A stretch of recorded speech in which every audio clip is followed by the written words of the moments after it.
오늘 이제 IB 교육을 크게 두 가지 맥락에서 이해하는 시간을 좀 가져보려고 합니다. 하나는 이제 한국 교육의 맥락이죠. 한국 교육이 어떤 특성을 가지고 있고 어떤 상황에 처해 있고 상당히 시사적인 얘기도 할 겁니다. 바로 오늘 발표난 그런 것들도 좀 소재로 다룰 거고요. 그래서 이 한국 교육의 맥락에서 이제 IB 교육이 가진 어떤 의미에 대해서 얘기를 하고, 다른 한편으로 이제 글로벌 교육, 그 선진국 교육이 대략 어떻게 돼 있고 그 맥락에서는 또 이제 IB가 어떤 의미가 있는지 이런 것들을 이제 좀 다각적으로 보는 그런 시간을 가지도록 하겠습니다. 그리고 주최 측에서 저보고 끝나고 질의응답 시간을 꼭 가지라고 말씀하셨는데 지금 예정된 시간이 9시까지로 돼 있던데 맞죠? 근데 제가 좀 슬라이드를 많이 준비해서 질의응답을 충분히 가지려면 빨리빨리 해야 될 것 같습니다. 그래서 좀 앞부분 좀 빠르게 진행돼도 이해하시고 대충 어떤 흐름인지 짚어가 보시면서 궁금하신 게 있으면 이따가 질문하실 수 있는 기회를 드리겠습니다. 일단 우리나라 교육 경쟁이 굉장히 심하죠. 세계에서 학생 1인당 사교육비를 제일 많이 쓰는 나라가 어느 나라인지 아십니까? 바로 그 나라에 살고 계십니다. 이거는 OECD 공식 통계는 없습니다. OECD에서 공식적으로 사교육비 통계를 내지는 않아요. 그래서 각국에서 경제적인 조사를 할 때 집안, 가계에서 지출하는 지출 비용 중에 우리나라에서 흔히 보충교육비라고 얘기하는 게 있습니다. 그게 이제 흔히 얘기하는 사교육이죠. 그래서 그런 항목들 가지고 좀 비교를 합니다. 그러면 이제 우리나라가 굉장히 이제 심한 나라죠. 그리고 이제 교육 경쟁이 굉장히 이제 심한 나라인데 왜 그런지를 한번 들여다보겠습니다. 이런 얘기 들어보신 적 있으시죠? 우리나라 굉장히 가난했다. 그래서 가난에서 벗어나려고 굉장히 노력하다 보니까 이렇게 성장했다라는 뻥이 있습니다. 이게 뻥입니다. 제가 증거를 보여드릴게요. 1960년의 1인당 GDP입니다. 1960년이니까 경제성장 전이죠. 그렇죠? 이때 1인당 GDP가 얼마였냐? 인도가 84달러였습니다. 중국이 92달러였어요. 태국이 101달러였는데 우리나라가 얼마였는지 아십니까? 155달러입니다. 여러분 그렇게 가난해 보입니까? 물론 지금보다 많이 가난했죠. 지금보다 확실히 가난했던 것이 맞고, 그런데 아시아에 있는 국가들 중에서는 중상위권이었습니다. 그러니까 우리나라가 아시아에 있는 많은 나라들보다 오히려 더 위였어요. 그럼 우리가 그렇게 가난해서 노력한 게 맞다면, 그러면 그 논리대로라면 이 나라들이 더 노력했어야 맞죠. 뭔가 좀 이상하지 않습니까? 자, 이건 세계은행에서 직접 내는 통계입니다. 1960년, 제일 왼쪽이 1960년이고요. 오른쪽이 지금이 아니라 75년이에요. 자, 1인당 GDP가 어떻게 올라가느냐? 제일 밑에 있는 선이 중국입니다. 그 다음에 붉은색 선이 인도예요. 그 다음에 초록색 선이 태국입니다. 그 다음이 한국이고 그 다음이 필리핀입니다. 우리나라가 필리핀을 65년에 벌써 따라잡습니다. 75년이 되면요, 태국, 필리핀의 2배가 됩니다. 요즘도 아니에요. 75년에 벌써 2배가 되는데, 그때 우리나라랑 비슷하게 올라가던 나라가 말레이시아입니다. 말레이시아가 이때까지는 비슷하게 올라가요. 근데 우리나라가 이제 말레이시아를 언제 따돌리냐면 80년대에 따돌립니다. 근데 80년대 우리랑 비슷하게 올라가던 나라가 대만입니다. 대만은 언제 따돌리냐? 2000년대에 따돌립니다. 그래서 지금 우리나라 1인당 GDP가 일본하고 상당히 근접해 있습니다. 우리가 이제 인구가 이제 일본보다 꽤 적기 때문에 전체 경제 규모는 작지만 1인당 GDP는 지금 우리나라가 일본하고 상당히 근접해 있어요. 그러면 아까 얘기한 대로 우리가 만약 가난해서 노력한 게 맞다면 이 나라들이 더 노력했어야 맞죠. 그러니까 우리가 가난을 벗어나기 위해서 전 국민이 이렇게 노력해가지고 성장했다는 것은 일종의 신화예요, 신화. 가난한 적이 있었죠. 언제? 전쟁 때. 이제 전쟁 때 온 국민이 고생을 하고 실제로 GDP도 엄청나게 떨어졌었습니다. 근데 아까 우리가 봤던 여기 1960년이면 전쟁 끝나고 몇 년 뒤죠? 불과 7년 뒤입니다. 불과 7년 뒤인데 우리나라가 아시아에서 중상위권쯤 돼요. 그러니까 그렇게 우리가 가난에 의존해서 설명을 하는 것은 잘못된 설명이라는 거죠. 그럼 우리나라 역사의 특수성은 어떻게 이해할 거냐? 자, 이거 세계은행 보고서인데요. 오늘 주제상 세로축은 보지 마세요. 세로축은 중요한 게 아니고 가로축을 한번 보십시오. 가로축이 뭐냐면 이 그래프에 오른쪽에 점이 찍히는 나라일수록 땅이, 즉 토지가 골고루 나눠진 나라입니다. 언제? 1960년 기준. 그러니까 왼쪽에 찍히는 나라일수록 대지주가 토지를 독점하고 있는 나라예요. 자, 그러면 오른쪽에 있는 나라가 제일 토지가 골고루 분배된 나라다. 근데 제일 오른쪽에 있는 나라가 어느 나라입니까? 한국입니다. 그리고 이상하게 동아시아 국가들이 많아요. 일본이 바로 여기 있고 대만이 여기 바로 있습니다. 이게 어찌 된 일이냐? 이게 농지개혁 때문이죠. 세계에서 농지개혁 제일 심하게 한 나라로 꼽히는 나라가 한국입니다. 근데 이거는 우리나라가 자체적으로 결정해서 한 거라기보다는 사실은 이제 미국의 전략과 관련이 있죠. 미국은 왜 이런 전략을 세우느냐? 그 중국의 모택동 때문에, 마오쩌둥 때문에. 아실 겁니다. 러시아는 1917년에 공산화가 됐어요. 근데 이제 큰 그 중국이 당시에도 세계에서 인구가 제일 많았는데 이게 이제 점점 공산화됩니다. 물론 2차 세계대전 때는 일본하고 싸우느라고 이제 국공합작을 했지만 2차 대전 끝나고 다시 이제 내전이 일어나서 장개석 군대가 점점 밀려요. 이 사태를 보고 제일 깜짝 놀란 나라가 어느 나라였겠습니까? 여러분, 자본주의 종주국가가 어디예요? 미국이죠. 미국이 보니까 큰일 났단 말이에요. 공산화의 물결이 점점 퍼지는데, 자, 그러면 중국 다음 순서는 어딜까? 당연히 중국에 딱 붙어 있는 나라겠죠. 그래서 가만히 보니까 한국하고 대만하고 일본이 중국에 딱 붙어 있단 말이에요. 그러면 중국에 누가 공산주의 혁명을 지지하나 보니까 중국 공산주의 혁명 지지 세력의 핵심은 농민들이었습니다. 중국은 당시에 산업화되기 전이기 때문에 주로 인구가 농민이었거든요. 근데 그 농민은 다수가 자장농이 아니었죠. 소장농입니다. 들어보셨죠? 지주 땅을 빌려서 경작을 합니다. 그럼 나오는 소득의 기본이 50%고 많이 줄 땐 70% 이상도 줍니다.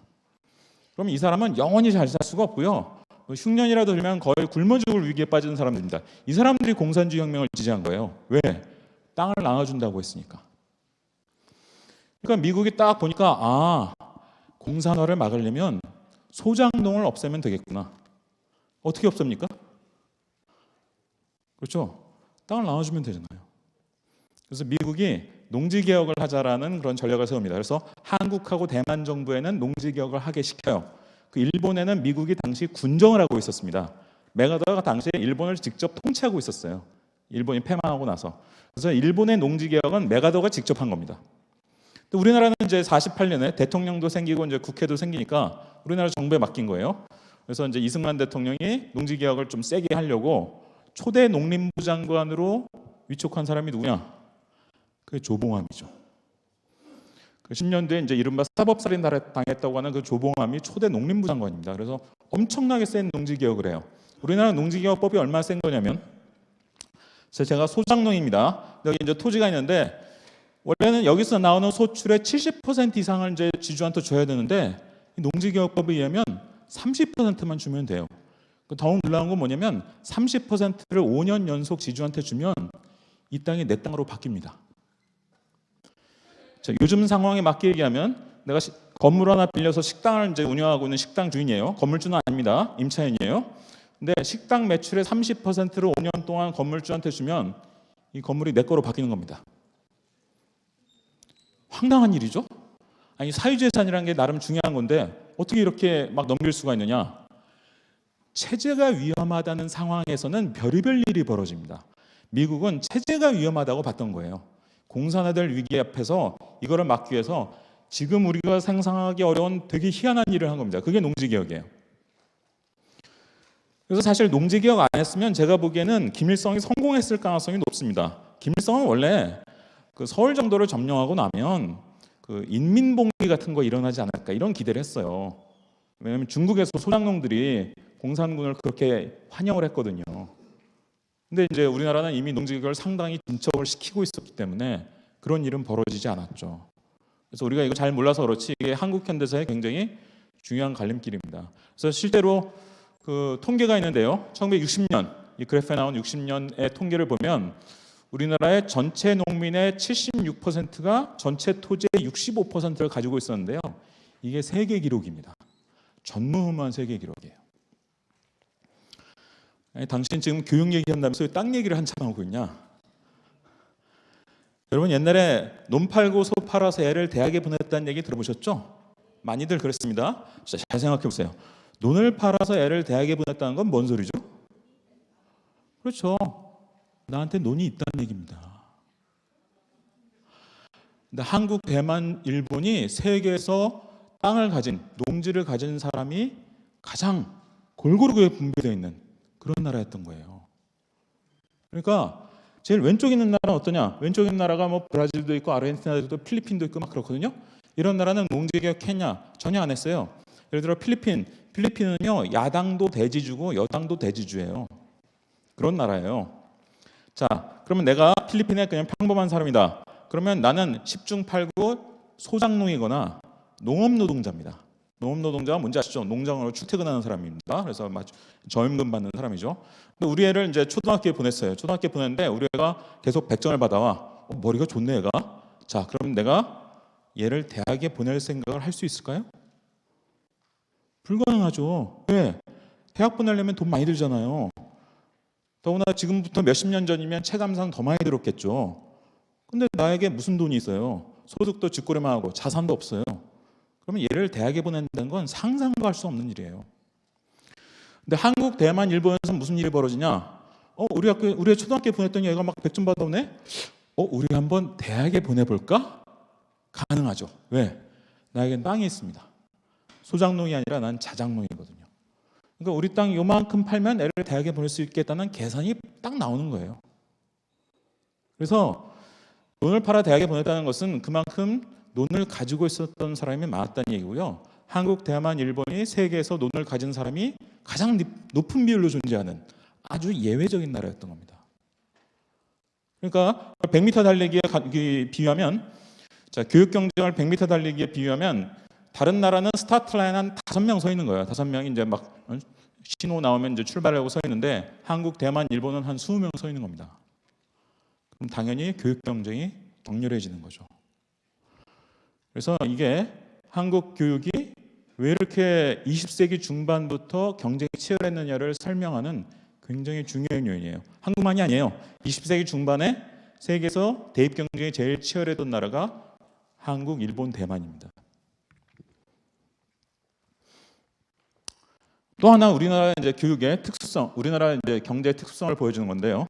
자, 이건 1965년에서 89년까지 세로축은 1인당 소득 성장률입니다. 자, 1인당 소득이 평균, 연평균 몇 % 성장했느냐. 그러니까 위에 있을수록 성장을 빨리 한 나라예요. 근데 가로축은 뭐냐? 가로축은 소득 독점도입니다. 그러니까 오른쪽으로 할수록 상위 계층이 하위 계층에 비해서 더 많은 소득을 독점하고 있는. 그럼 왼쪽으로 갈수록 소득이 좀 골고루 나눠져 있던 나라라는 뜻이죠. 그렇죠? 근데 우리나라 일단 세로축을 보세요. 세로축을 보면 1인당 소득 성장률이 거의 꼭대기에 있습니다. 그러니까 당시에 우리나라 경제 성장이 얼마나 빠른 속도였는지를 보여주는 거죠. 거의 세계 1등 하는 수준의 경제 성장을 했단 말이에요. 1인당 소득도 엄청 빨리 늘었습니다. 가로축을 볼까요? 소득 독점도. 자, 오른쪽으로 갈수록 소득 독점이 심하니까 왼쪽으로 갈수록 소득이 좀 균등하게 분배됐다는 뜻입니다. 근데 우리나라 상당히 왼쪽에 있습니다. 이 점선이 OECD 평균이에요. 이게 당시의 개발도상국 평균입니다. 개발도상국 평균보다 꽤 우리나라가 분배가 잘 된 나라였던 거예요. 이것도 역시 세계은행 보고서입니다. 그러니까 우리나라가 두 가지 예외를 같이 가지고 있었던 나라죠. 처음엔 뭐냐? 땅이, 즉 자산이 평등했습니다. 당시에 제일 중요한 자산은 땅이에요. 땅이 굉장히 평등하게 나눠졌던 나라고, 그 다음에 경제 성장을 막 하는데 소득도 굉장히 평등하게 나눠진 편이었습니다. 그러면 자산이 있으면은 이 자산을 팔아서, 땅을 팔아서 애를 대학에 보낼 수 있는 거죠. 또 소득이 늘면 또 소득을 이용해서도 애를 대학에 보낼 수 있죠. 자산이 없어도, 우리 집에 땅도 없어, 부동산 없어 하지만 뭐 소득이 꾸준히 어지간히 들어온다. 요거 이용해서 애를 대학에 보낼 수 있게 됩니다.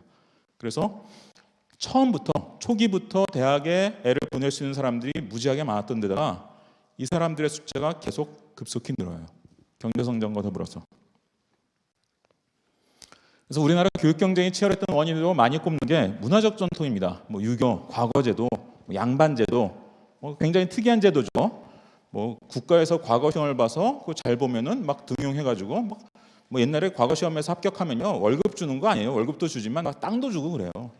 진짜 출세하는 겁니다. 굉장히 특이한 역사이긴 한데 전 이건 결정적 요인은 아니었던 것 같아요. 왜냐하면 그렇게만 보기에는 문맹률이 지나치게 높았어요.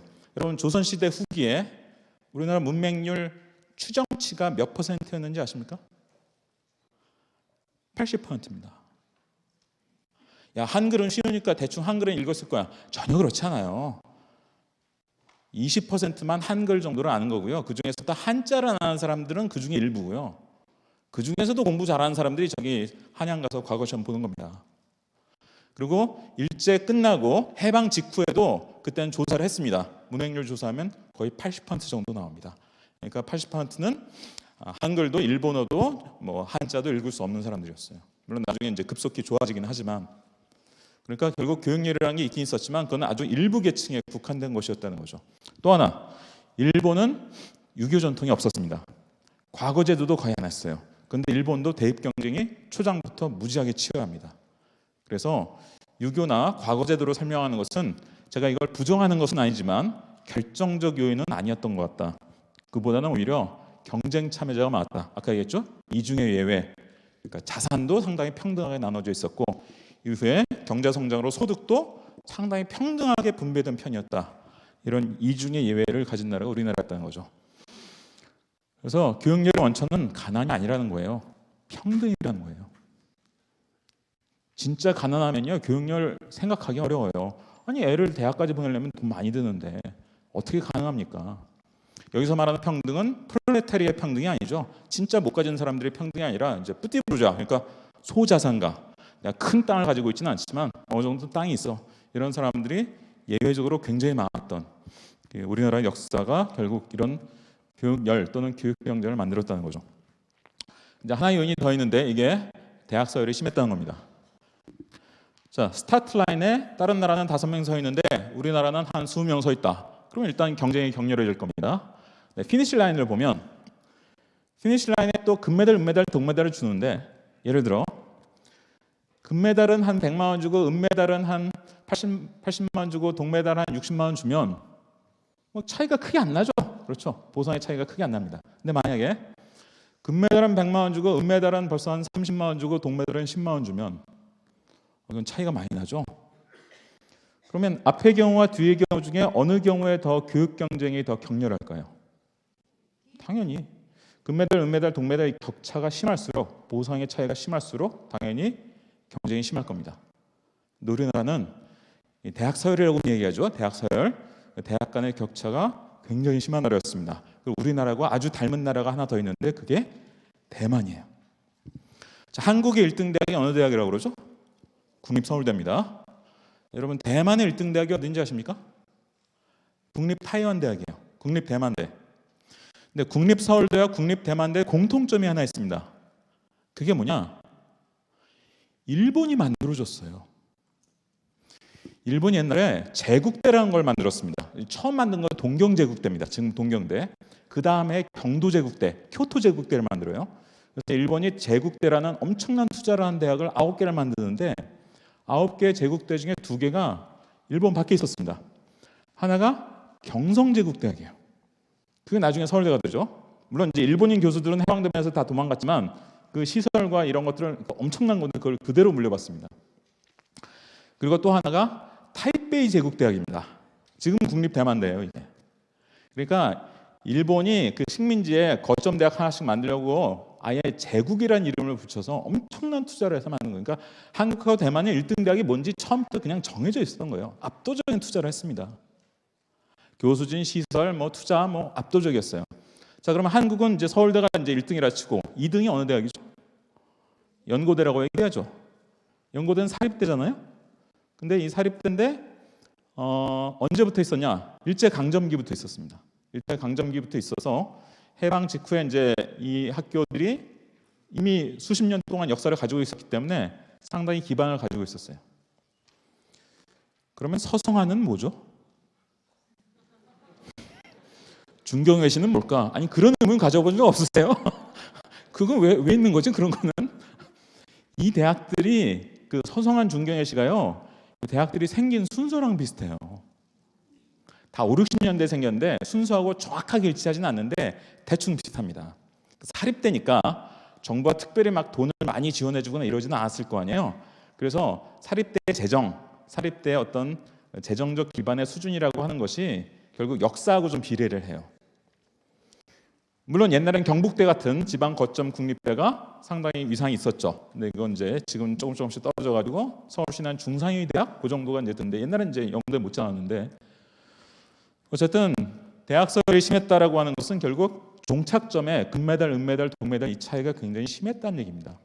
그러면 경쟁 참여자, 즉 출발선에 서 있는 사람은 유난히 많고 종착점에 금은, 동메달 차이는 엄청 심하니까 교육 경쟁이 처음부터 굉장히 격렬했던 거죠. 그래서 대입 경쟁의 강도는 한국하고 대만이 비슷합니다. 대만은 지금도 교육 경쟁 엄청나고요. 그리고 이제 일본이 조금 덜해요. 일본이 우리 대만 왜냐면 일본은요. 우리는 서울대 다음에 바로 연고대잖아요. 일본은 옛날에 제국대였던 7개 지금 남아 있는 대학이 최상위 서열이에요. 이게 그 밑에 게이오, 와세다 이런 그 일본 동경에 있는 사립대들이 있습니다. 그래서 우리랑 서열이 조금 다릅니다. 구조가. 그래서 일본이 우리 대만보다 조금 덜하고 미국이 그것보다 좀 더 덜하고 독일, 프랑스 가끔 저한테 뭐 정치인이나 기자들 중에 물어보는 분들인데 우리도 뭐 독일이나 프랑스처럼 뭐 이렇게 평준화 이런 거 하면 안 돼? 이런 질문하시는 분들인데요. 프랑스가 대학 평준화한 게 언제인지 아세요? 거의 50년 됐습니다. 71년에 68년에 프랑스에서 혁명이 한번 일어날 뻔한 뭐 위기를 겪고 나서 그 대학 평준화를 진보 정부가 한 게 아니에요. 보수 정부가 했어요. 그때 이제 대통령이 이제 드골의 후예인 그 뽕피두라는 대통령이었는데 이 사람이 단숨에 대학 평준화를 합니다. 71년에 하는데 어떻게 아무리 그래도 대학을 단숨에 그렇게 평준화할 수 있었을까? 사립대가 없었습니다. 사립대가 없어요. 다 국립이에요. 다 국립. 그러니까 원샷으로 그냥 평준화를 시킬 수 있었던 거예요. 근데 그거 아세요? 전 세계에서 사립대 비율이 제일 높은 나라가 어느 나라인지 아십니까? 바로 그 나라에 살고 계십니다. 그 학생 수 대비 75%, 그 대학 개수로는 85%인데 학생 수 대비로는 75%가 사립을 다니고 있고요. 그래도 좀 이런 데는 좀 그 국립이 꽤 있는 거예요. 서울 가보세요. 서울에 국공립 거의 없어요, 진짜. 서울 수도권 지역 고등학생 졸업생 대비 국공립 대학 정원 비율이요 5%가 안 됩니다. 그래서 인구의 절반이 서울 수도권에 몰려 있는데 여기는 특히 국공립대가 없어요. 뭐 나라 전체적으로도 워낙 사립이 많고 그래서 한국은 유럽식 평준화 모델이 좀 성립하기가 좀 어렵습니다. 제가 좀 연구하고 있는데 그럼 사립대를 어떻게 잘 구워 삼고 어떻게 사회적 합의를 해서 이걸 어떻게 좀 잘 만들어 볼까? 요즘 제가 이제 연구하고 있는 게 그건데 어쨌든 그래서 우리나라 교육 경쟁이 치열했던 것은 문화적 전통도 물론 작용한 겁니다. 이걸 제가 부정하는 것은 아니지만 그보다는 이런 사회 경제적 요인하고 또 대학 간 격차가 굉장히 심했다는 것 이것이 복합적으로 작용해서 심지어 경제 성장하기 전부터 교육 경쟁이 굉장히 격렬하게 벌어졌던 이회적 역사를 가지고 있는 거죠. 그러면 대학 간 격차는 어떻게 만들어진 거냐? 일단 교육 요건이 있습니다. 학생 1인당 얼마의 교육비를 투자하느냐라든지 학생 대 교수 비율이 몇 대 몇이냐 뭐 이런 거라든지 뭐 이런 것들이 있고요. 두 번째로 피어 이펙트라고 합니다. 그러니까 같이 다니는 애들이 얼마나 괜찮은 애들이냐. 뭐 같이 다니는 애들이 막 게으르고 공부도 안 하고 그러면 그 영향을 내가 받죠. 사람이 어쩔 수 없습니다. 영향 받습니다. 근데 같이 다니는 애들이 다 뭔가 열심히 하고 막 이런 애들이야.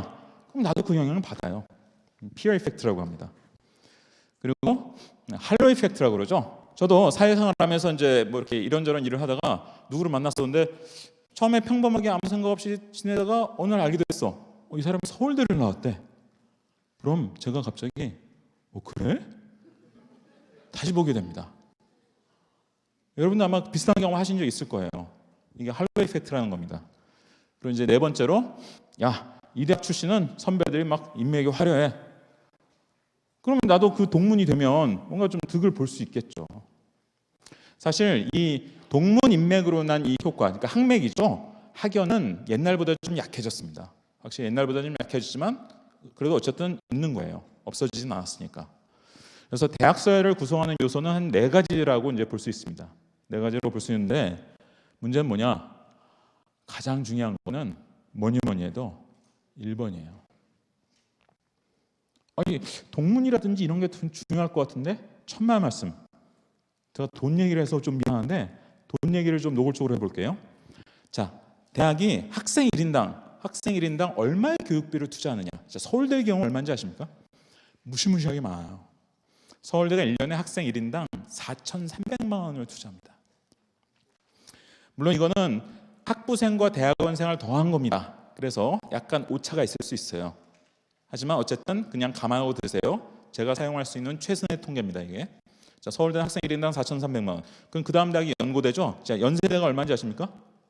3,000만 원. 그럼 4,300과 3,000 꽤 차이 나죠? 그리고 또 집이 4억 3천짜리고 3억짜리는 상당히 차이 나는 거잖아요. 똑같은 겁니다. 자, 연세대 다음에 이제 서성한이 있습니다. 서성한. 자, 한양대가 학생 1인당 투입한 교육비가 얼마냐? 2,100만 원입니다. 그럼 3,000과 2,100도 꽤 차이 나는 거죠, 이건. 한 30% 차이 나는 겁니다. 한양대 밑에 중경외시가 있죠? 중앙대 1년에 얼마냐? 1,500만 원입니다. 자, 서울대를 제외한 지방 거점 국립대 중에 제일 많은 데가 어디냐? 전북대인데 1,700이에요. 제가 경북대 찾아보니까 1,600입니다. 경북대가 옛날에 연고대급이었잖아요. 근데 요즘 중경외시급 취급받거든요. 왜 그런지 아세요? 중경외시하고 투입하는 교육비가 똑같아요. 학생 1인당 투입하는 교육비가 중경외시급이에요. 그러니까 중경외시급 대학이 되는 거예요. 복잡하게 생각할 거 없어요. 지방에 있다고 교육 여건은 크게 다른 게 아니에요. 대학 교육은. 여러분, 캠브리지 대학이 런던에 있습니까? 영국에 거기 시골에 있어요. 옥스퍼드 대학 영국에 시골에 있습니다. 하버드 대도시에 있는 줄 아세요? 그 매사추세츠의 조그만 도시에 있습니다. 대학이 외딴 데 떨어져 있어도 교육비 투자 많이 하고 괜찮은 교육 여건 좋은 대학이라면 학생들이 가요.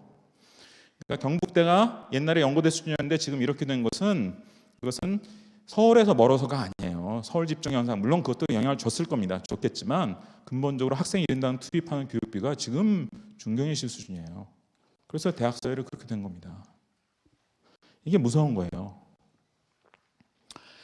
학생 서열화가 대학 서열의 원인이라고 얘기하는 사람들이 있습니다. 학생들을 줄 세우니까 대학들도 줄을 서는 거야. 야, 세상에 이런 황당한 논리가 어디 있습니까? 왜 학생을 줄을 세운다고 대학이 줄을 서요? 그러면 그 유명한 핀란드. 자, 핀란드가 이제 교육 선진국으로 제일 유명한 나라 아니야? 자, 핀란드는 대학에서 학생 뽑을 때 어떻게 뽑을 것 같습니까? 학생 줄 세워서 뽑습니다. 자, 핀란드는 대학에서 학생 뽑을 때 내신 반영할 것 같아요? 안 할 것 같아요? 안 해요. 하는 경우도 있는데 하는 경우는 많지 않고 주로 내신 반영 안 합니다. 입시를 봅니다. 근데 우리나라 수능하고 조금 달라요. 왜? 100% 논술형이에요. 4과목을 보는데 한 과목은 공통 필수, 말하자면 이제 국어죠.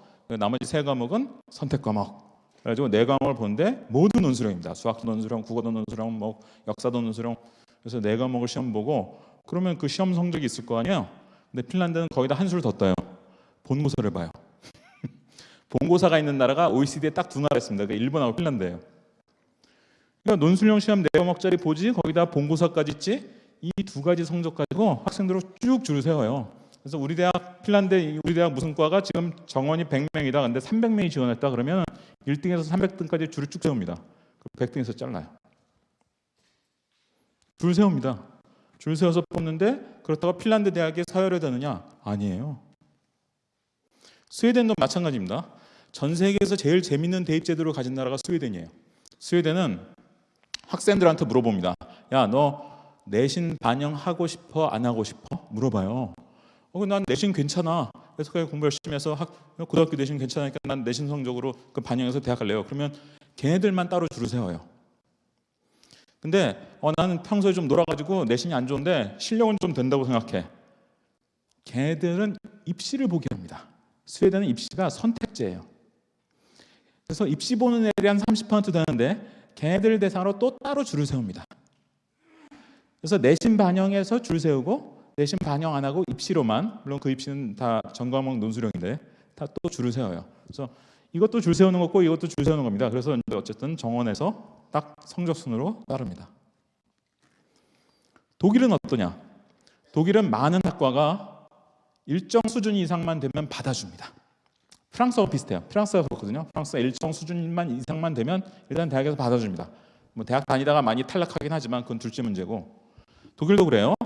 독일의 많은 학과는 일정 수준 이상만 되면 대학에서 일단 받아줍니다. 그런데 독일에서도 최고 인기 학과는 그렇게 해주지 않습니다. 선발을 합니다. 그 독일의 최고 인기 학과는 어딜까요? 복잡하게 생각하지 마세요. 의대입니다. 물론 한국만큼 극단적이진 않지만 거기도 의사가 인기 직업입니다. 그럼 의대는 어떻게 하느냐? 독일은 입시도 있고 내신도 있거든요. 독일은 내신 한 절반하고 입시를 네 과목 보는데 입시 한 절반하고 두 가지 성적을 더해요. 두 가지 성적을 더해서 대학에 내요. 그러면 독일의 의대 같은 데서 정원이 100명이다. 그러면 300명이 지원하면 300등까지 쭉 줄을 세웁니다. 그걸로. 그렇죠. 100등에서 딱 잘라요. 그렇다고 독일 대학이 서열화되느냐? 전혀 그렇지 않습니다. 두 번째, 학벌주의가 대학 서열의 원인이다. 야, 역시 스카이가 최고야. 서울대를 꼭 가야지. 자, 서울대 선배들 덕 좀 보자. 동문들이 얼마나 화려해. 이것 때문에 대학이 서열화됐다라고 주장하는 분들인데 거기에 대한 강력한 반례가 한국에 여러 개 있습니다. 첫 번째 반례가 1980년대에 만들어진 포항공대입니다. 포항공대 당시 신생학교였습니다. 그러면 학벌이 있었어요, 없었어요? 아니, 졸업생이 없는데 학벌이 어디 있어요? 학벌 비슷한 것도 없습니다. 근데 만들고 바로 몇 년 안 돼서 스카이급이 됩니다. 지금도 그 정도 급이 유지하고 있죠. 그러면 학벌이라는 게 그렇게 중요하다면 포항공대 어떻게 만들자마자 최상위 서열이 되죠? 이유는 단 한 가지인 거예요. 투자를 많이 해서 그런 거예요. 여기서 얘기하는 1번인데 1번. 90년대 두 번째 예외가 생깁니다. 그게 유명한 한예종입니다. 한국예술종합학교. 93년에 음악원이 처음 개교하고 그 다음에 뭐 연극원 뭐 해서 97년에 미술원이 개교를 해요. 그래서 이제 갖춰지는데 여러분 예술계에 학벌이 얼마나 심한지 아십니까? 지금도 서울대 미대하고 홍대 미대가 계속 싸웁니다. 서로 안 껴줘요. 그리고 학벌이 무시무시해요. 예술계. 그런데도 그 예술학교인 한예종이 학벌이 없어요. 왜? 졸업생이 없으니까. 만들자마자 몇 년 안 돼서 바로 그 급의 대학이 됩니다. 학벌이 그렇게 중요하면 그게 어떻게 말이 되죠? 말이 안 되는 거잖아요. 있을 수가 없는 일이죠. 최근에 한 몇 개 더 생겼습니다. 지스트, 이건 광주과학원이죠. 디지스트, 이거 대구겠죠? 대구과학원. 유니스트, 울산과학원. 이름이 카이스트 비슷하죠? 카이스트 비슷한 학교인데 규모는 좀 작아요. 카이스트보다. 근데 이거 생긴 지 얼마 안 됐기 때문에 역시 학벌 없습니다. 근데 지금 서열이 연고대와 서성안의 중간쯤 돼요.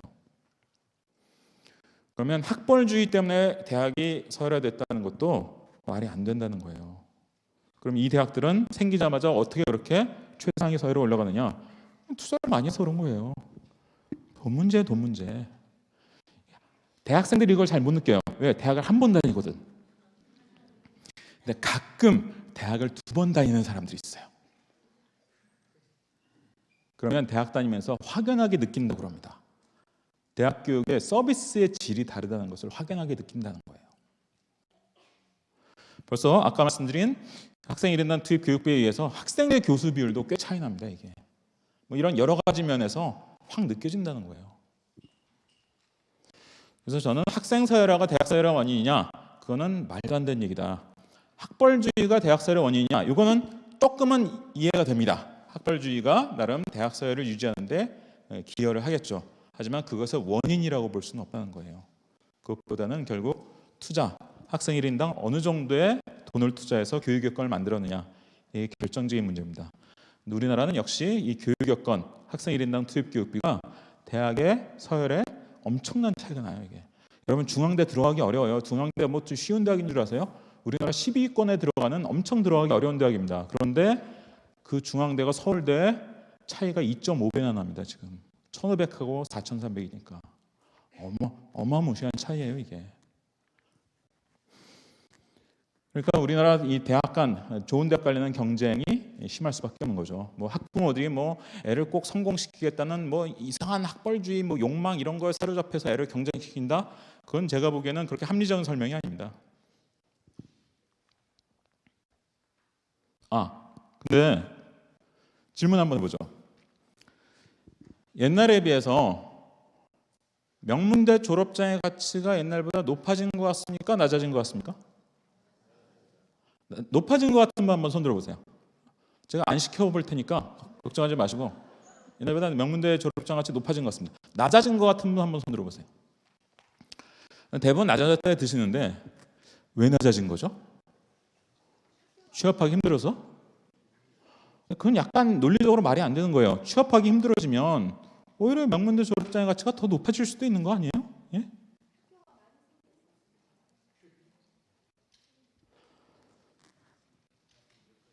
명문대 졸업장의 가치가 떨어지긴 했는데 이거는 대학 서열이 달라져서가 아니에요. 노동시장에 뭔가 변화가 있는 거예요. 자, 우리는 오랫동안 정기 채용을 했습니다. 이거 진짜 특이한 제도입니다. 아니 왜 회사에서 1년에 한 번이나 두 번만 사람을 뽑죠? 회사가 학교인가? 학교는 1년에 한 번만 애를 받아들이는 게 좀 말이 되잖아요. 비슷한 시기에 태어난 애들, 그래서 발달 단계가 비슷하니까 모아서 가르친다 말이 되는데, 아니 회사는 학교가 아니잖아요. 근데 왜 1년에 한 번이나 두 번만 사람을 뽑죠? 이게 전 세계적으로 보면 굉장히 특이한 제도예요. 한번 찍어보세요. 이거 어느 나라에서 우리가 배워온 것 같아요? 그렇죠. 일본입니다. 일본이 정기 채용을 하는데 이걸 우리가 이제 그대로 보고 배웠어요. 우리나라 산업화 때 일본 영향을 많이 받았으니까. 그래서 60년대에 벌써 우리나라 이제 주요 기업들 정기 채용 시작하고요. 70년대, 80년대 지금까지 이어져 옵니다. 정기 채용을 해서 이제 몇 달 동안 교육 훈련 한 다음에 이제 너는 무슨 부서 어디 부서 뭐 지사로 가라 이제 이렇게 배치를 하는 거죠. 근데 이런 식으로 사람을 뽑아서 배치를 하면 채용 담당하는 사람 입장에서는 굉장히 골치 아픈 문제가 생깁니다. 왜? 나보고 채용을 하래, 뽑으래. 뽑긴 뽑는데 뽑는 내가 나중에 얘가 무슨 일을 하게 될지 모르는 거예요. 나중에 얘가 뭔 일을 하게 될지 모르고 뽑는 거예요. 왜? 몇 달 동안 교육 훈련 받고 나서 배치가 되니까 얘가 어디로 배치될지 내가 어떻게 알아요? 자, 여러분이 만약 이런 상황에서 채용을 담당하는 사람이면요, 여러분은 어떤 사람 뽑게 되겠어요?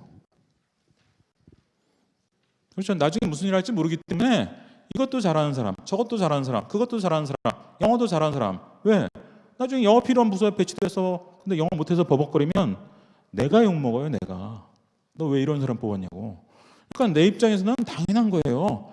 이거저거 다 잘하는 올라운드 플레이어를 뽑는 거예요.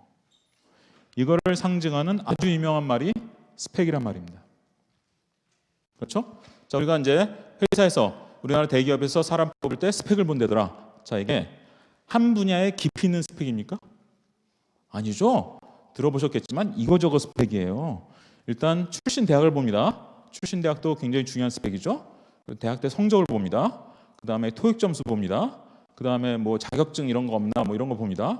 그 다음에 무슨 뭐 수상 이력, 뭐 입당 경력 이런 거 봅니다. 그 다음에 뭐 어학연수 했냐, 봉사활동을 뭐 했냐, 한 7, 8가지 봐요. 이건 명백하게 이거저거 다 잘하는 올라운드 플레이어 뽑겠다는 거예요. 그런 사람들이 제일 많이 몰려있는 곳은 어딜까요? 당연히 스카이죠. 명문대죠. 그렇죠? 근데 이게 옛날에는 꼭 그렇지는 않았습니다. 자, 정기채용은 옛날부터 있었어요. 정기채용은 옛날부터 있었는데 제가 88학번이거든요. 제가 올해 만으로 50이 되었습니다. 그래서 기념으로 머리를 염색을 했어요. 염색한 머리입니다. 제가 왜 88년 얘기를 하냐면 제가 대학 다니고 졸업할 때 무렵에는요 취업이 잘 됐습니다. 그때 한국 경제는 굉장히 고도 성장이었고 기업이 엄청난 성장을 하고 있었고 사람들 막 뽑을 때였어요. 자, 그런 상황이라면 여러분이 기업에서 우리 회사 좋은 회사니까 좀 문턱을 높여야지 하고 까다롭게 이거저거 요구할 수 있을까요? 아니 취업이 쉬운 상황이면 지원자가 뭐 우리 회사만 회사야? 이 회사에서 굉장히 여러 가지 요구하네? 그러면 딴 회사로 가야지. 딴 데로 가버린단 말이에요. 그러니까 정기 채용은 옛날부터 있었지만 이렇게 까다롭게 이거저거 요구하기엔 좀 어려운 환경이었어요. 근데 이런 상황을 크게 바꾸는 결정적인 계기가 된 사건이 있습니다. 그게 뭔지 아시죠? 국가부도의 날, IMF 회원위기입니다. 이때 취업난이 탁 시작되죠. 한국 경제 구조가 크게 바뀌고 취업난이 본격적으로 팍 시작되니까 기업에서 까다롭게 골라 뽑는 게 가능해집니다. 처음에 요구한 건 뭐냐? 토익이었습니다. 90년대까지요. 토익 요구하는 사람은 보도 듣도 못한 얘기예요. 혹시 좀 연배 있으신 분들 90년대에 스펙이란 말이 있었는지 기억나십니까? 그때 너무 젊으셨어서 기억이 안 나시나? 90년대까지 스펙이란 말은 보도 듣도 못하단 말이에요. 2000년대 들어가면서 야 요즘 회사들에서 토익 점수 내라 그런다더라 이런 얘기가 나오기 시작하더니 모두 내라 그런다더라 모두 내라. 점점점 느니까 2000년대 중반에 이거는 기업에서 만든 말이 아니라 그냥 일반인들이 스스로 만든 말입니다. 그게 스펙이에요. 이거 저거 요구하는 거로 그냥 통칭해서 퉁쳐서 스펙이라고 한 겁니다. 그래서 이제 스펙의 전성기가 된 거죠. 일본이 참 보수적인 나라인 거 아시죠? 일본은 이걸 거의 그대로 유지하고 있습니다. 일본은 이 중견기업과 대기업이 계속 정기 채용이에요. 근데 우리나라는 이제 요즘 서양식을 좀 많이 따라갑니다. 그래서 어느 나라 걸 많이 보고 배우냐? 미국이나 유럽 거. 그럼 미국이나 유럽은 뭐 어떻게 사람을 뽑길래? 정기 채용이 거의 없습니다. 미국이나 유럽은 정기 채용이 거의 없어요. 그때 뽑아요. 우리 회사 우리 부서에서 이번 달에 뭐 사람 몇 명 뽑았는데 그 다음 달에 되니까 우리 회사의 또 다른 부서에서 뭐 사람 몇 명 뽑았고 그 다음 달에 또 우리 회사의 또 다른 부서에서 사람을 뭐 뽑았고 1년 연중 계속 조금씩 뽑아요. 이걸 뭐라고 부르냐? 수시 채용이라고 합니다. 자, 이게 대입 정시 수시하고는 전혀 다른 겁니다. 혹시라도 헷갈리지 마세요. 여기서 수시는 우리나라 수시 전형은 사실은 조기 전형이죠, 사실은. 조기 전형을 이제 이름을 좀 잘못 붙인 거고 수시 전형이라고. 여기서 말하는 수시는 진짜 수시예요. 그때그때 그냥 뽑는다 이런 뜻입니다. 그래서 미국이나 유럽은 정기 채용이란 말이 없어요. 그런 말이 아예 없습니다. 채용이라고 하면 의뢰다 수시 채용입니다. 그때 뽑아요. 근데 이때는 정기 채용과 크게 다르게 뽑습니다. 뭐가 다르냐? 그 사람이 할 일이 뭔지 알고 뽑아요. 잡을 정해놓고 뽑습니다. 여러분 저기 잡이란 말을 잘 이해하셔야 돼요. 잡이 영어로 잡이 번역하면 뭐죠 이게? 직업이라고 흔히 번역하죠. 근데 직업이라는 말로도 번역하지만 경영학에서는 직무라는 말로 많이 번역합니다. 직무. 그럼 느낌이 벌써 좀 다릅니다. 여러분 직업할 때 업이라는 말이 좀 약간 그 무겁잖아요. 뭐 전생에 업을 지고 태어났다 이런 말도 있고. 근데 직무라고 하면 이거 벌써 업무라는 느낌이 들죠. 예, 업무입니다. 무슨 일, 어떤 잡을 할지를 정하고 뽑아요. 공지가 어떻게 나느냐? 항상 미국이나 유럽에서는 직무 요건이라는 게 공지가 됩니다. job description 또는 job specification이라는 게 공지가 돼요. 이런 잡을 잘할 사람을 찾는다. 그래서 그 밑에 뭘 적어놓느냐? 이 잡을 잘하려면 네가 이 능력이 필요하고 이걸 잘할 수 있어야 되고 이 도구를 다룰 수 있어야 되고 이걸 쭉 적어놔요. 정기 채용과 전혀 달라요. 우리나라 대기업에서 정기 채용할 때 우리가 원하는 인재상 뭐라고 써놓죠? 추상적이게 짝이 없잖아요. 다 미래지향적이어야 되는데 다 글로벌한 시각을 갖춰야 되는데 그러면 또 다 인성도 좋아야 되는데 이 두루뭉술하게 짝이 없어요. 정기 채용은. 근데 수시 채용은 잡을 정해놓고 뽑기 때문에 그런 말이 없습니다. 이 잡 잘할 사람 찾는데 이 잡 잘하려면 뭐뭐 할 수 있어야 돼. 딱 이렇게 공지가 돼요. 그럼 여러분이 채용을 담당하는 사람이면 어떤 사람 뽑겠어요? 그냥 그 잡 제일 잘할 사람을 뽑아요. 그러면 상대적으로 얘가 무슨 대학 출신인지를 덜 보게 되죠. 학벌은 스펙 중에 들어갑니다. 내가 무슨 대학 출신인지는 스펙에 아주 중요한 것으로 들어가요. 그런데 수시 채용, 잡을 정해놓고 이 잡을 잘할 사람을 찾을 때는 얘가 무슨 대학 출신이가 별로 안 중요합니다. 자, 그렇다고 이게 대세가 됐냐? 대세는 아니에요. 지금 우리나라 대기업 신입사원 채용 중에서 수시 채용이 차지하는 비율이 올해 기준으로 22%입니다. 신입사원 채용 중에 경력직은 빼고 신입사원 채용 중에서 수시 채용 비율이 22%. 아직 대세는 아니죠. 중견기업 채용 중에서 수시 채용 비율은 33%예요. 올해. 그런데 올해 1월에 현대자동차, 기아자동차에서 충격적인 발표를 했습니다. 그게 뭐냐?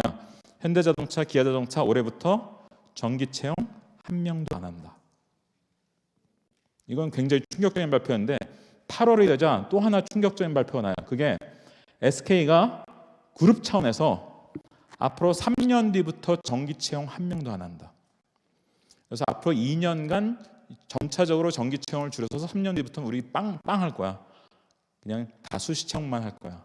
라고 발표를 합니다. 그래서 이게 불이 붙었습니다. 자, 기업 입장에서는 수시 채용으로 가면 뭐가 좋을까요? 여러분, 교육 훈련하는데 돈이 많이 들겠죠? 우리나라 대기업에서 신입사원 1명 뽑아서 교육 훈련하는데 돈이 얼마가 든다고 발표하는지 아십니까? 놀라지 마세요. 2억이에요, 2억. 제가 보기에 2억은 좀 뻥인 것 같긴 한데 적어도 1억 이상은 드는 것 같아요. 왜냐하면 여러분, 우리나라 대기업 신입사원 연봉 굉장히 높아요. 지금 우리나라 대기업 신입사원 연봉이 일본의 대기업 신입사원 연봉을 능가한 지 오래됐어요. 우리나라 대기업 지금 엄청난 기업들이에요. 여러분, 삼성전자 있죠? 삼성전자 1년 순이익이 일본의 가장 큰 전자업체 10개 순이익 합친 것보다 더 많아요. 한 회사의 순이익이. 그리고 그 정도는 아닐지라도 현대차, 기아차, 무슨 LG화학, 뭐 SK하이닉스 이런 데가 뭐 지금 전 세계적으로 돈을 빨아들이고 있는 회사들이에요. 그 연봉, 아니 신입사원부터 연봉 되게 많이 줍니다.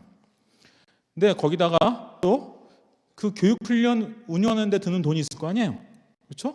그 몇 달간 교육훈련 받는데 연봉 주지, 교육훈련 운영하는 데 들어가는 돈 드지, 또 배치된 다음에도 교육이 딱 끝나진 않거든요. 일부 계속 하거든요. 그러니까 제가 뭐 2억은 약간 뻥인 것 같은데 1억은 틀림없이 더 들 거예요. 그럼 수시 채용으로 가면 뭐가 달라지죠? 당연히 비용이 절감되죠. 뭐라고 써놨습니까? 약간 무시무시한 얘기죠. 즉시 활용할 수 있는 사람을 뽑겠다. 그래서 잡을 정하고 뽑았으니까 너 이 잡 잘 할 줄 알잖아. 자, 오늘 뽑았으니까 내일부터 일하세요. 이런 겁니다. 물론 신입은 그래도 조금 수시 채용이라고 해도 신입은 좀 교육을 하긴 해요. 하지만 정기 채용만큼 하지 않는 거죠. 그래서 이것도 바람직한 변화인지에 대해서 논란이 있어요. 그런데 대학생들한테 물어보면 꼭 부정적인 건 아닌 것 같아요. 왜? 대학생들은 아니 어차피 스펙 준비하는 것도 남들이 그 돈 감당해 준 거 아니잖아요. 스펙 준비하는데 드는 비용 어차피 자기가 다 감당한 거잖아요. 스펙으로 뽑을 때. 그러니까 스펙이냐 아니면은 잡에 대한 준비냐 방향이 달라져서 그렇지 어차피 대학생 입장에서는 스펙으로 뽑을 때도 그 스펙 그 갖추는 데 들어가는 비용을 어차피 자기가 다 감당했던 거니까 어차피 비슷비슷하다는 거예요. 들어가는 부담은. 그래서 대학생들 얘기 들어보면 뭐 이게 그렇게 부정적인 건 아닌 것 같구나. 얘들 입장에서 봐선. 근데 뭐가 떨어졌죠? 명문대 졸업장의 가치는 떨어졌죠. 그러니까 요즘은 내가 아무리 서울대를 다니고 있어도 내가 원하는 그런 그 업종이 만약 정기 채용이 많이 유지되고 있는 업종이다. 그러면 아직도 서울대 졸업장은 가치를 가지고 있습니다. 근데 마침 내가 관심을 가지고 있는 업종이 수시 채용이 이미 대세다. 이런 상황이면요. 서울대 졸업장 내려놓고 들어가야 됩니다. 그러면 구체적으로 어떤 데가 그러냐? 여러분 정기 채용 100% 하는 데 있습니다. 수시 채용 안 하는 데 있어요. 거의 없어요. 어떤 업종이냐? 금융업. 일단 공무원 공기업은 일단 빼고 얘기하는 겁니다. 거기도 물론 정기 채용이지만 거기는 뭐 시험도 보고 그러니까 특히 공무원은 조금 다르죠. 자, 금융업. 은행에 취업시키고 싶다. 역시 혹시 학부모로서 오신 분들 꽤 계실 텐데 학부모로서 오신 분들 우리 애를 만약 은행에 취업시키고 싶다. 은행 굉장히 좋은 직장입니다. 뭐 연봉도 뭐 1억 이상이에요. 평균 연봉이 다 1억 넘습니다. 우리나라 주요 은행들은. 그리고 정년퇴임까지 거의 안전합니다. 증권사는 뒤로 많이 잘리는데 은행은 별로 안 잘려요. 그럼 굉장히 좋은 직장이죠. 안정적이고 돈도 많이 주고. 근데 100% 정기 채용이다. 무슨 뜻일까요? 정기 채용은 학벌을 보는 겁니다. 구조상 학벌과 스펙을 보게 돼 있어요. 요즘 블라인드 채용이라고 해서 출신 대학 가린다. 그래도 스펙은 본단 말이에요. 그런 스펙 좋은 애들은 역시 또 명문대 다니는 애들이 많아요. 그래서 정기 채용 100%다. 근데 정기 채용은 원래 구조상 학벌과 스펙을 보는 거예요. 이게 어디서 온 거냐? 종신고용한다는 가정에서 온 거예요. 물론 우리나라 종신고용은 지금 많이 해체됐지만 종신고용한다는 여전히 그런 가정하에 사람을 뽑아서 막 교육훈련도 시키고 그래서 이리 굴리고 저리 굴리고 해서 정년까지 데리고 있겠다. 이게 우리가 일본에서 배운 방식이에요. 자, 원래 얘기로 돌아가서 그러면 금융업계 우리 애를 은행에 취업시키고 싶다. 그러면 여기는 원래 학벌과 스펙을 보는 곳이에요. 정기 채용을 한다는 건 그런 뜻입니다. 그러면 우리를 은행에 취업시키려면 대학을 어디를 보내야 되냐? 명문대를 보내야 돼요. 명문대 못 가면 은행에 들어갈 수 있는 확률이 확 떨어집니다. 이거 확률 문제인데 확 떨어져요. 실제로 그렇습니다. 그래서 전기 채용이 지배적인 업종이 있는가 하면 이미 수시 채용이 대세인 업종도 있습니다. 이 업종으로 가면요, 전기 채용이 거의 없어요. 저기 서울 밑에 판교에 가면 이런 회사들이 많습니다. IT, 소프트웨어, 뭐 게임들 중에 소프트웨어죠. 여기 어디 전기 채용이 있나 한번 들어가 보세요. 그 회사 페이지에 들어가면 그 채용이라는 메뉴가 항상 있잖아요. 전기 채용 거의 안 해요. 이 회사들 다 그때그때 뽑아요. 근데 놀라운 건 뭐냐? 판교에 가보면 고졸들이 있어요. 버젓한 회사에 정규직으로 돈 많이 받으면서 다니는데 고졸이야. 왜 이게 가능하죠?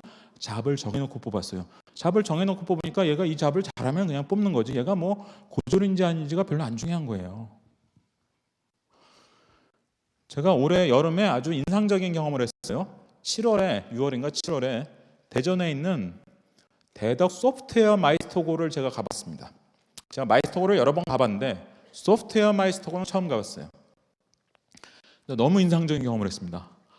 아니, 애들이 너무나 동질 집단인 거예요. 왜? 애들이 전원 부모의 엄청난 반대를 뚫고 들어온 애들이에요. 무슨 얘기인지 짐작이 되시죠?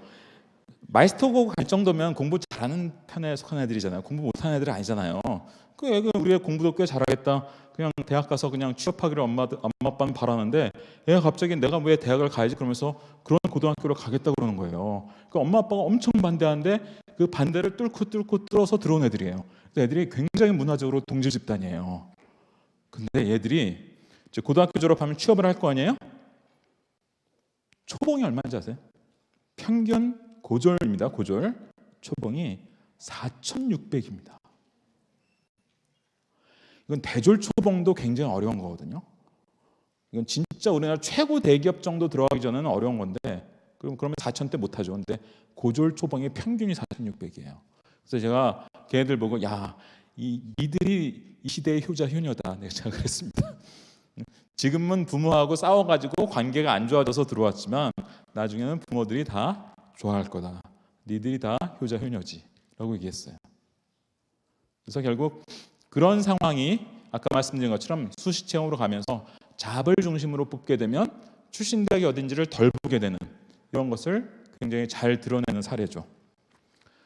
그래서 좀 경력직 채용이 는다든지 인턴을 통한 채용이 는다든지 뭐 커리어 빌딩 뭐 들어보셨죠? 어느 회사에 가서 뼈를 묻어? 요즘 그게 어떻게 가능합니까? 어디에 가서 뼈를 묻으려면 공무원 되는 수밖에 없습니다. 공무원이 아니면 불가능해요. 그래서 요즘은 어느 회사 다니다가 몇 년 있다가 좋은 기회에 딴 회사로 이직하고 또 몇 년 다니다가 좋은 기회 있으면 딴 회사로 이직하고, 커리어 빌딩입니다. 이게 굉장히 늘어났습니다. 이건 뭐 상당히 지금 보편화됐어요. 이게 전체적으로 고용 구조가 이렇게 사람 뽑아서 이리저리 굴리는 이런 전기 채용에서 잡을 중심으로 이제 고용하는 이런 전체적인 구조의 변화를 보여주는 거예요.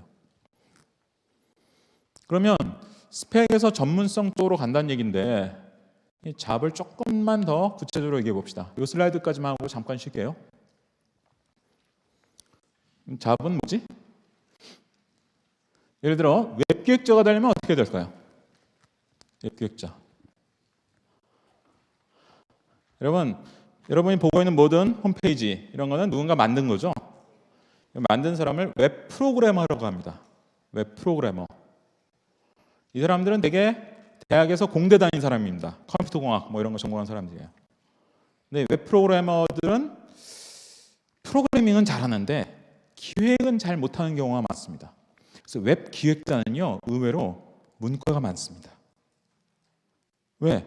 기획을 해야 되니까. 기획을 하려면 세상이 요즘 어떻게 돌아가고 있고 사람들이 요즘 뭘 좋아하고 있고 이 회사가 속한 이 산업은, 이 업종은 요즘 어떤 트렌드가 움직이고 있는지 이걸 알고 있어야 됩니다. 근데 되게 공대 다니면서 프로그래밍 열심히 배운 공대생들은 이런 데 관심이 별로 없는 사람들이 많아요. 세상이 어떻게 돌아가는지, 사람들이 뭘 좋아하는지 좀 관심이 없는 사람들이 상당히 많습니다. 혹시 그 여성분들 중에 대학을 다니셨다면 혹시 그 미팅 때 공대생이랑 해보신 적 없습니까? 혹시 체크무늬 남방을 입고 오지 않던가요? 무슨 얘기인지 짐작이 되시죠? 혹시 남편이 공대생인 분 계십니까? 혹시? 내가 무슨 얘기를 해도 공감해주지 못하는 우리 남편 제 주변에도 친구들 많습니다. 제가 원래 이공계거든요. 제가 대학원 갈 때 전공을 좀 특이한 거로 바꿔서 그렇지 원래 학부 전공이 이공계입니다. 그러니까 그 친구들 중에 그런 친구들 많은데 물론 이제 여자가 좀 싫어하는 편이죠. 그런 약간 목석 같고 이렇게 좀 사고 방식도 이렇게. 그런데 잘 키우면 충직한 남편이 될 수 있습니다. 바람을 잘 안 핍니다. 어차피 그 소셜한 능력이 좀 떨어지기 때문에 여자를 잘 못 꼬시거든요. 그러니까 이 사람들이 어떻게 기획을 해요? 세상 돌아가는데 별로 관심이 없는데. 그래서 웹 기획자 중에는 문과, 물론 이과도 있습니다. 근데 문과나 예체능도 꽤 있어요. 이 사람들은 어떻게 웹 기획을 하게 됐지? 웹 기획자 이 잡이 어떤 스킬셋, 스킬 여기서 능력은 이제 스킬이라고 영어로 하는 겁니다. 어떤 스킬들의 집합으로 이루어져 있느냐, 영어로 스킬셋이라고 합니다. 첫 번째, 코딩을 할 줄 알아야 됩니다. 아주 잘할 필요는 없어요. 아주 잘한다면 그건 전공한 사람입니다. 그럼 웹 프로그래머 그냥 하지. 그럼. 하지만 그 정도는 아닐지라도 어느 정도는 코딩을 이해하고 있어야 돼요. 그래야 웹 프로그래머하고 대화도 하고 작업 지시도 하고 커뮤니케이션도 할 수 있습니다. 두 번째, 산업 업종별 지식과 경험이 필요합니다. 예를 들어 내가 패션업계에서 웹 기획할 때하고 금융업체에서 웹 기획할 때는 전혀 다른 거죠. 금융업계에서 웹 기획하려면 금융상품이 기본적으로 어떤 게 있고 요즘 뭐 세계 금융계의 흐름이 어떻고 이런 걸 대충 알고 있어야 됩니다. 패션업계에 있으면 뭐 우리 회사가 지금 뭘 만들고 있는데 이게 이제 몇 달 전에 기획이 돼가지고 공장은 어디에 있고 어떤 식으로 이게 뭐 이걸 대충 알고 있어야 돼요. 세 번째, 디자인 능력이 필요합니다. 이게 전문 디자인 팀이 있거나 외주를 주는 경우에는 아주 많이 필요하진 않아요. 하지만 기본적인 감각은 있어야 됩니다. 그리고 그게 없는 경우도 있거든요. 그럼 자기가 많이 해야 됩니다. 그럼 보세요. 벌써 세 가지 스킬셋으로 이루어져 있습니다. 근데 이 세 가지가 하나같이 상당히 이질적인 것들이죠. 이 세 개를 세트로 가르치는 대학 전공은 존재하지 않습니다. 이거 우리나라만 없는 게 아니라 세계적으로 그런 전공은 없어요. 여러분 요즘 융합 얘기하죠? 융합은 조합에서 시작하는 거예요. 퓨전은 컨비네이션에서 시작하는 겁니다. 여기서 이과하고 문과가 크게 차이 납니다. 이과는요, 이를테면 내가 이공계 전공한다, 컴퓨터공학을 전공한다. 그러면 그 열심히 공부하면요, 잡이 나와요. 즉 웹 프로그래머라고 하는 그 잡이 요구하는 스킬셋을, 그것도 여러 가지 이것저것 필요하겠죠. 그 스킬셋을 대학 가서 전공을 열심히 하면 대충 갖출 수 있습니다. 내가 건축을 전공한다. 그럼 열심히 하라고 그러세요. 열심히 하면 잡이 이렇게 보이는 경우가 많습니다. 내가 뭐 더한 경우도 있어요. 의사는 말할 것도 없고 간호학과를 갔다. 여러분 간호사 면허 국가 면허예요. 그 허투루 대충 주는 거 아닙니다. 국가 면허예요. 그러면 잡이 하나 나옵니다. 그래서 이과, 이공계 쪽은 대학 전공을 열심히 하면 그 잡에서 요구하는 스킬셋이 갖춰지는 경우가 많은데 문과는 안 그래요. 문과나 예체능은 우리나라만 그런 게 아니라 세계적으로 대학에서 전공 아무리 열심히 했어도 이 스킬셋 중에 고작 한두 개 갖추는 겁니다. 나머지 한두 개, 두세 개는 자기가 알아서 더 갖춰야 돼요. 그래서 문과가 이과보다 더 창의적이어야 됩니다. 문과가 이과보다 더 도전적이어야 되고 경험도 다양하게 해봐야 되고, 이를테면 어떤 애가 고3이 됐는데 이번에 뭐 스카이 대학을 갔다더라. 문과에 뭐 상당히 뭐 그럴듯해 보이는 학과를 갔어. 뭐 겉으로는 뭐 아유 축하합니다 하면서도 속으로는 사실 얘가 잡에 대한 마인드가 처음부터 달라지지 않으면 나중에 잡이 안 나오는 수가 많습니다. 그걸 이해해야 됩니다. 자, 이 세 가지 스킬셋만 있는 게 아니라 기본 역량이 필요하죠. 의사소통 능력 당연히 필요합니다. 예를 들면 제가 아는 사람 중에 삼성전자에서 일하는 사람들 여러 명 있는데, 예를 들면 삼성전자의 반도체 생산 라인에서 일한다 그러면요, 수십억짜리 기계가 들어와요. 수십억짜리 기계가 들어오면 그 기계를 운영하는 매뉴얼이 있을 거 아니에요. 매뉴얼이 책 한 권이에요. 그거 읽고 이해해야 돼요. 그럼 삼성전자에서도 영어나 국어 능력이 필요하다는 거죠. 왜 영어지? 자, 그 매뉴얼은 어떤 언어로 되어 있을까요? 영어로 되어 있습니다. 물론 아주 어려운 영어는 아니죠. 아주 문학적 표현이 막 들어가고 이런 건 아닙니다. 매뉴얼이니까. 그리고 요즘은 이제 인공지능 번역이 좋아져가지고 무슨 이렇게 카메라 대고 있으면 자동으로 막 번역해 주잖아요. 근데 설령 그렇다 할지라도 국어 능력은 있어야죠. 책한 권 내가 읽고 이해할 수 있는 능력이 있어야 됩니다. 그래서 삼성전자에서도 심지어 영어, 국어 아주 뛰어난 게 필요한 건 아니지만 어느 정도 일정 수준은 요구하는 거죠. 어쩔 수 없습니다. 그건. 또 예를 들어서 협업 능력, 뭐 요즘 많이 강조하는 거죠. 아니 뭐 우리가 혼자 일하는 경우가 도대체 어디 있습니까? 뭐 혼자 일하는 사람이 어디 있지? 우리 동네 뭐 약국 주인 뭐 이런 사람 거의 없습니다. 그렇죠? 그리고 자기주도 학습 능력. 우리나라에서 자기주도 학습이라고 얘기하는 건요, 태반이 제가 보기에는 자기주도 학습이 아니에요. 자기 관리 학습이에요. 자기주도, 셀프 디렉티드하고 자기 관리, 셀프 매니지드는 전혀 상당히 다른 겁니다.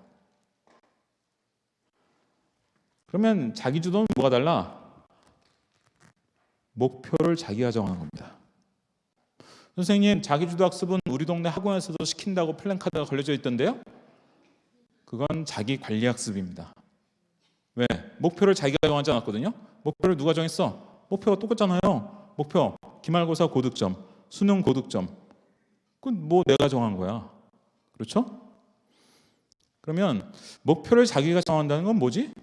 예를 들면 내가 웹기획에 대해서 관심이 있는데 코딩을 좀 배워야 되겠으니까 이번에 뭐 내가 다른 건 조금씩 배웠는데 이번에 자바를 한번 배워볼까? 이게 목표 설정입니다. 여기서부터 시작하는 게 자기주도 학습이에요. 내가 유통화 산업에 관심이 많은데 내가 물류 시스템에 대해서 한번 들여다보고 공부를 해볼까? 이 목표를 자기가 정한 거죠. 이게 자기주도 학습의 시작입니다. 그럼 공교육에서는 어떻게 자기주도 학습을 하지? 선진국에서 많이 쓰는 건 딱 두 가지 방법입니다. 첫 번째가 요즘 많이 얘기되는 프로젝트죠. 과제연구 수업. 예를 들면 세계에서 코딩을 최초로 필수 과목으로 지정한 나라가 어디냐? 영국입니다. 영국은 중학교쯤 되면요, 코딩 첫 시간에 보충 수업, 뭐 딴 수업 아니에요. 그냥 정규 수업이에요. 첫 시간에 자, 오늘부터 한 학기 동안 여러분 각자 어떤 애플리케이션을 만들어 볼지 한번 정해 보세요. 여기서 시작합니다. 프로젝트로 시작하는 거죠. 선생님, 저는 우리 엄마가 쓸 가계부 어플리케이션을 만들어 볼게요. 저는 우리 동네 맛집 어플리케이션을 만들어 보겠습니다. 저는 TV를 좋아해서 많이 보는데 TV 무슨 프로그램 평가 어플리케이션 한번 만들어 보겠습니다. 자기가 정하는 거예요. 여기서 시작하는 겁니다. 이걸 뭐 특별한 과외적인 수업이 아니라 정규 수업에서도 합니다. 스웨덴 같은 나라는 정규 수업에서 프로젝트 수업 몇 시간 이상 하라고 아예 그냥 정해져 있어요. 그러면 이거는 목표를 자기가 정한 거죠. 그렇죠?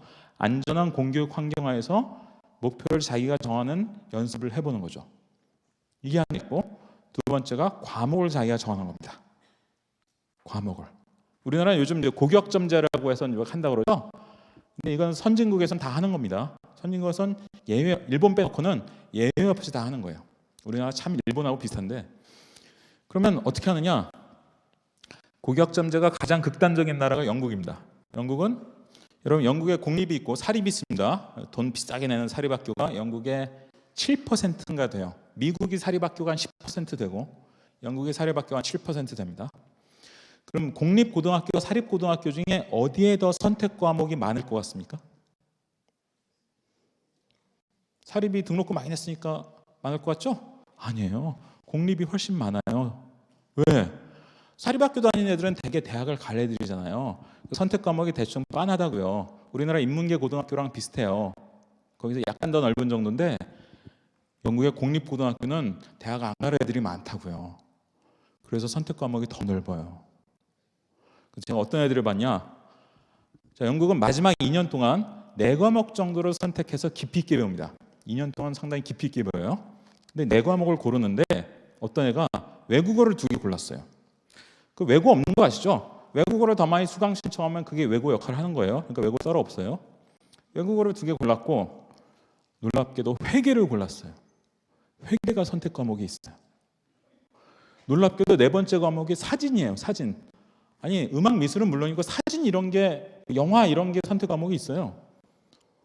근데 회계나 사진이 선택 과목이 있다는 것도 놀랍지만 얘가 이 4개 전공에서 이게 깊이 배워서 뭐 하려고 그러지? 너 대학 가려고 그러냐? 아니라는 거예요. 자기는 여행업계에 취업하겠대요. 자, 외국어 2년간 깊이 있게 배웠으니까 어느 정도 할 수 있을 거 아니에요? 2개를. 거기다가 회계장부를 들여다볼 줄 알아요. 얘가 회계를 배워서. 그리고 사진을 잘 찍어요. 그럼 여행업계에서 일하기 유리해지겠죠. 잡이란 건 원래 이런 거예요. 잡은 원래 여러 가지 꽤 이질적인 스킬들이 융합돼서 만들어지는 게 많아요.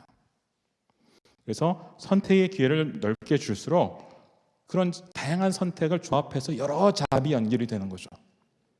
우리나라에서는 저 높으신 분들이 자 이게 융합이야, 이게 융합이니까 이거 따라해. 그럼 융합이라고 생각하는 아주 황당한 그런 풍조가 있죠. 그래서 학생에게도 권한을 안 주고 교수한테도 권한을 안 주고 뭐 하여튼 그 얘기는 좀 이따 다시 하기로 하고. 근데 옛날에는 왜 이런 게 눈에 안 띄느냐? 옛날에는 잡을 가지고 사람을 뽑지 않았다고요. 100% 정기 채용이었단 말이에요. 100% 정기 채용인데 아까 얘기했잖아요. 두루두루 잘할 만한 사람 뽑아가지고 기업에서 종신고용할 것처럼 가정해서 뽑아가지고 교육 훈련 시켜서 이리 굴리고 또 좀 다른 교육 시켜서 저리 굴리고 해서 정년퇴직까지 데리고 있는 거, 이게 우리나라 고용 형태였단 말이에요. 일본에서 배운 거. 그러니까 잡이 어떤 식으로 구성되어 있는지 별로 알 필요가 없었어요. 스펙만 잘 가꾸면 돼. 근데 점점 잡 중심으로 가면서 잡이라는 게 원래 꽤 여러 이질적인 요소들이 융합돼서 만들어진 거구나라는 이해가 필요한 거예요. 특히 어떤 애들? 문과로 갈 애들. 이과는 좀 나아요. 이과는 아까 얘기했지만 대학 전공 열심히 하면 잡이 연결이 되는 경우가 상대적으로 많습니다. 근데 문과는 처음부터 그런 마인드로 접근하면 안 돼요. 그래서 제가 꿈이 없어요라는 학생들에게, 저희 집에도 셋째가 지금 초등학교 6학년인데 맨날 입버릇처럼 아빠 나는 꿈이 없어, 아주 경쾌하게 얘기합니다. 그럼 저는 경쾌하게 한 25까지 찾으면 돼. 너 10년도 더 남았어. 그럽니다. 기본 역량을 키우면서 다양한 경험을 해보자. 장사 같은 거 한번 해보라 그러거든요. 뭐 저희 셋째한테는 제가 꼭 고등학교 졸업하기 전에 장사 한번 시켜볼 거예요. 제가 장사를 고3 때 딱 하루 해봤는데 제가 좀 특이한 고등학교를 나왔습니다. 제가 경기과학고등학교를 나왔어요. 그때 과학고등학교 초창기여서 서울과학고도 없었고 제 친구들은 대체로 서울 친구들이었습니다. 근데 제가 들어갈 때는 그때 시험을 봤는데 경쟁률이 4.5대였어요. 근데 제가 졸업할 때쯤 되니까 그때 신입생 경쟁률이 13대까지 치솟은 거예요. 그때 막 인기가 올라가가지고. 그러니까 시험을 봐야 되는데 이제 학교에서 시험을 다 볼 수가 없으니까 경기과학고 옆에 이제 굉장히 큰 중학교가 하나 있거든요. 중학교를 빌린 거예요, 일요일 날. 그래서 여기서 학생들은 시험을 보게 하고 학부모들은 이 본교에서 대기를 하기로 했다는 것을 알게 된 저와 제 친구들은 그 전날 밤에 작당을 했습니다.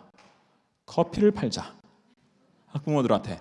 그때 과학고등학교는 굉장히 자유스러웠어요. 요즘 과학고가 이상하게 약간 군대처럼 돼버렸는데 옛날엔 분위기가 안 그랬습니다. 굉장히 자유스러웠어요. 그래서 그 전날 우리들은 뭘 했느냐? 출자를 했습니다. 출자란 용어도 알기 전이에요. 근데 본능적으로 자본금을 냈습니다.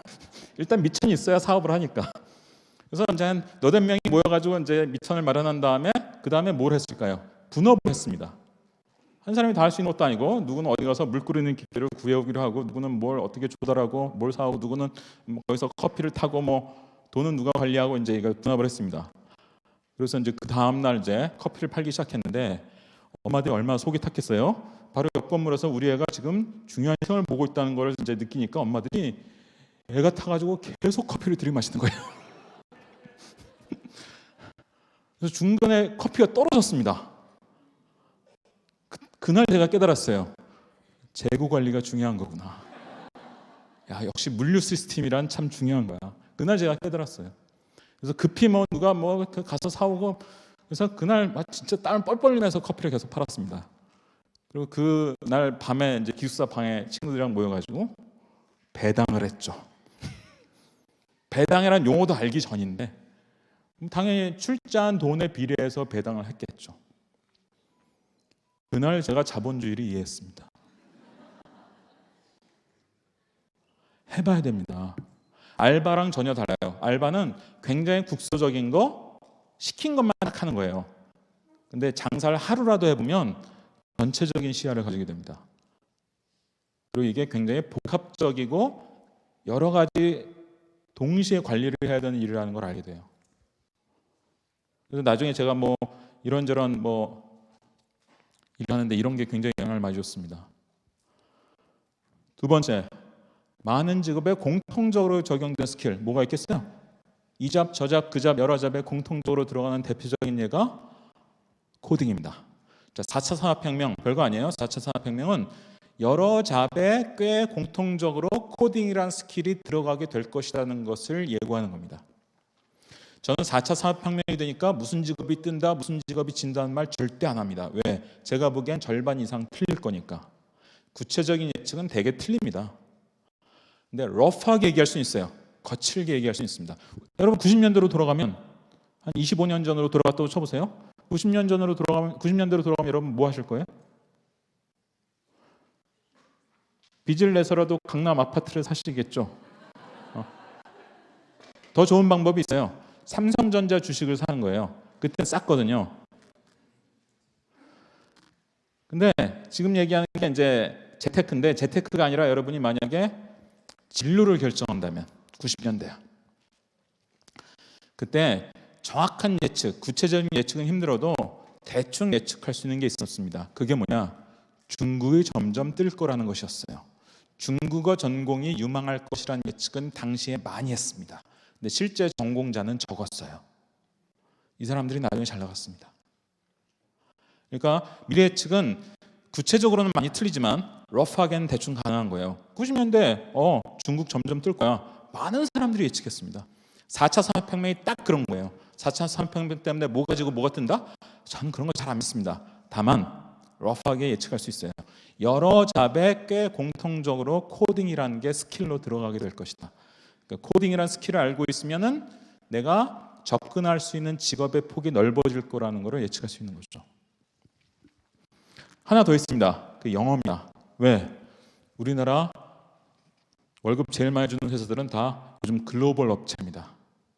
세계적으로 돈을 빨아들이는 회사들이에요.